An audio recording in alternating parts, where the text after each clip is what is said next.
અને ગૃહમાં કયા પ્રકારના સવાલ આદિવાસી વિસ્તારો માટે પૂછાઈ રહ્યા છે?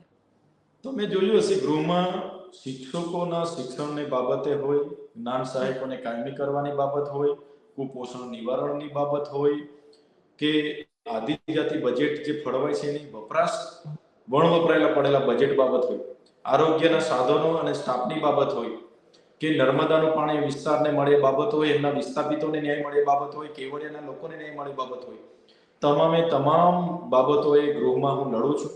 આપે પણ જોયું હશે કે હરેક વખતે સરકારને અમે એક સવાલનો જવાબ માંગીએ છીએ. પીએમ પોષણ યોજના અંતર્ગત જ્યારે આજે મધ્યાહન ભોજન માટે સેન્ટ્રલાઇઝ કિચન લાવવાની એ લોકોની વાત હતી, એનો પણ આજે સામાન્ય ગૃહમાં મેં ના પાડી કે ભાઈ લાવવાનો કોઈ જરૂર નથી.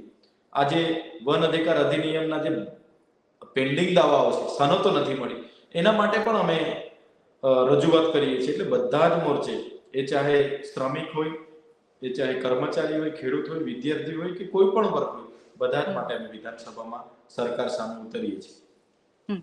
છેલ્લો સવાલ છે, હર્ષ સંઘવીએ જે સ્ટેજ પરથી મારા મિત્ર ચૈતર વસાવા કરીને બહુ જ બધી વાતો કરી, એના જવાબમાં તમે તમારા મિત્રને શું કહેશો? હું હર્ષભાઈ સંઘવી જે નાયબ મુખ્યમંત્રી છે, જો મને મિત્ર માનતા હોય તો ડેડિયાપાડાના લોકોની સેવા કરવા માટે મારા પર જે પ્રતિબંધ મૂક્યો છે હટાવી દે, જેથી હું મારા લોકોની સેવા કરી શકું, તો મિત્રતા સાબિત થશે.